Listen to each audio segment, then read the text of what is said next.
name is Andre Gaines. I'm the executive producer of The Lady and the Dale, currently on HBO, and have been producing film and television for the last 15 years.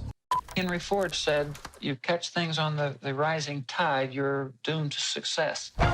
She wanted to be known as a trailblazer. As any good criminal, she was thinking several moves ahead. America in the early 70s, anybody could be anything they wanted to be. I've got a mother of 5 who's invented a car. Is she famous? No, but she's going to be. I'm going to knock the hell out of Detroit. She thought that she would be the next Henry Ford. It's a situation of David fighting Goliath. She was afraid of spies from the big three. There was a briefcase full of cash, and next to it, the .357 Magnum revolver. So the subject matter is a woman named Liz Carmichael, and Liz is a transgender woman who built a car called the Dale in the 1970s, a 3-wheeled yellow car called the Dale that she built in the 1970s and marketed, and she was building this car really during the height of the gas crisis that we were experiencing. I mean, that predates me. I wasn't born yet, and a lot of people who don't know it weren't born yet. But at a point in time in our history, there was an embargo on oil that was coming into the United States, and that limited the amount of gas that was available at a gas pump. So if you can imagine the food lines that people were lining up recently during the pandemic to get into grocery stores and try to stock up on stuff because they thought the world was ending. Well, that was the same thing happening in the 1970s with car lines going down the street from gas stations of people trying to get gas for their cars. And so here along comes this woman, this bold, brash woman, Liz Carmichael, who said, you know, I'm going to make a car that's going to solve this crisis. And the Dale was going to go 70 miles a gallon. And, you know, that's in 1975. So imagine if that car actually came out, what the fuel efficiencies would look like today.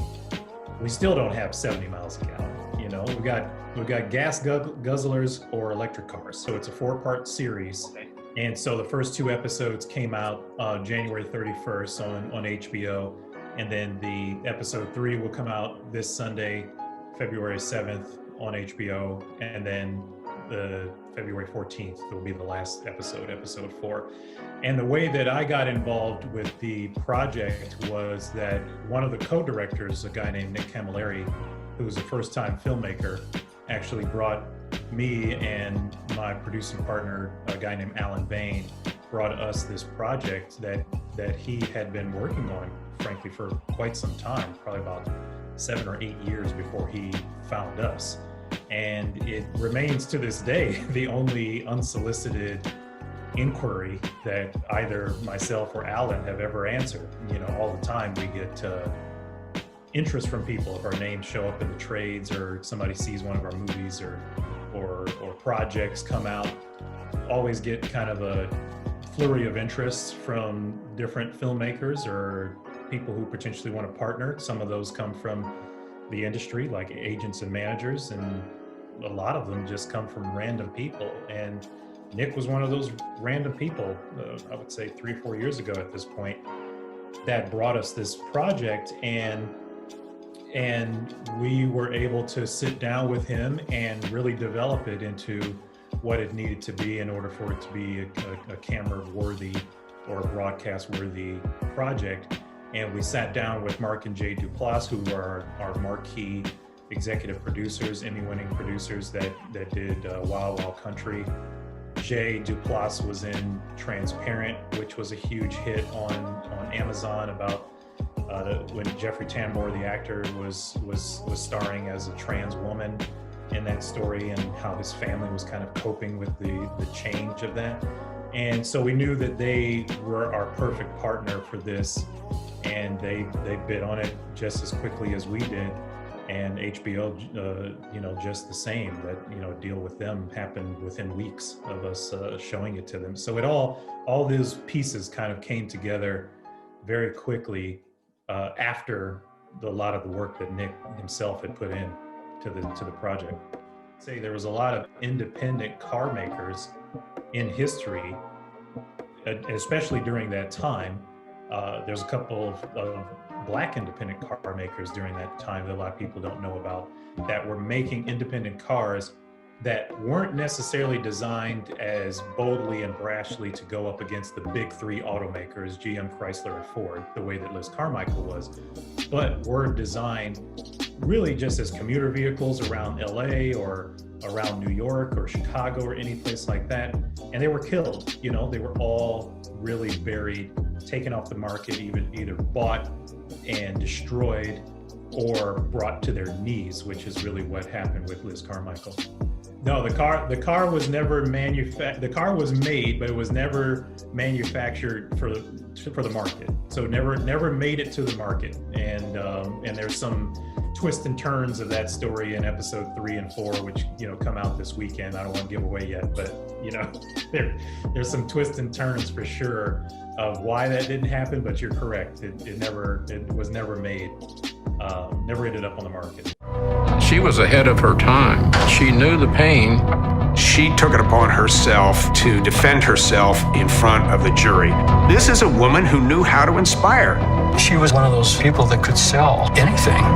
The defendant has been charged with a plot to murder some of the witnesses. It was just crazy. Someone started shooting. This person was totally unknown until she showed up in Los Angeles promoting a three-wheel car. Who the hell was she? People need a hero. That's what America's all about. One of the things that drew me to this story, and one of the things that drives me to any story that I've made in the past and anything I'm doing really in the future, is a really strong central character is required in order for a good story to be told. And the reality is that we're all human beings, and a really good character when it comes to telling a drama are human beings that have both triumphed and really failed, and have a lot of flaws, and also have a lot of extraordinary qualities that set them apart from anybody in the pack. I honestly think that Liz falls into all of those categories.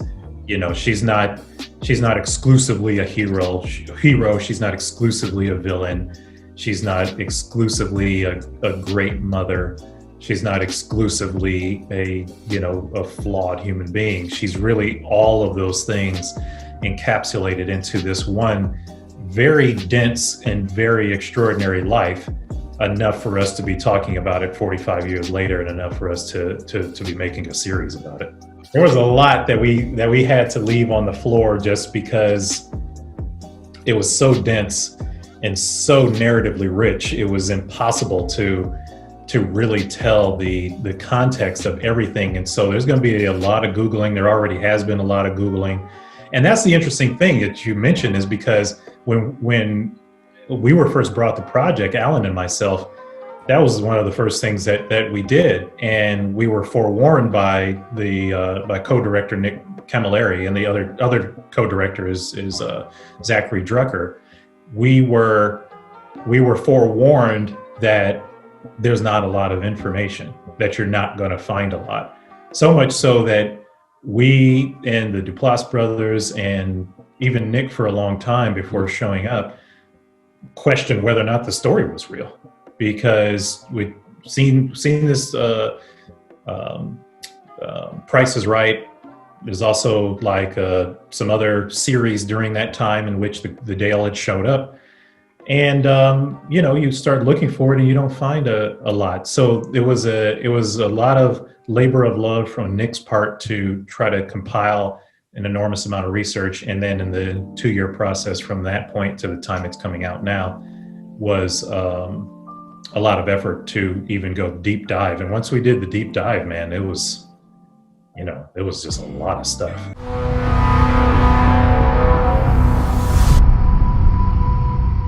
Hi, my name is Andre Gaines. I'm the executive producer of The Lady and the Dale, and you've just been buzzed.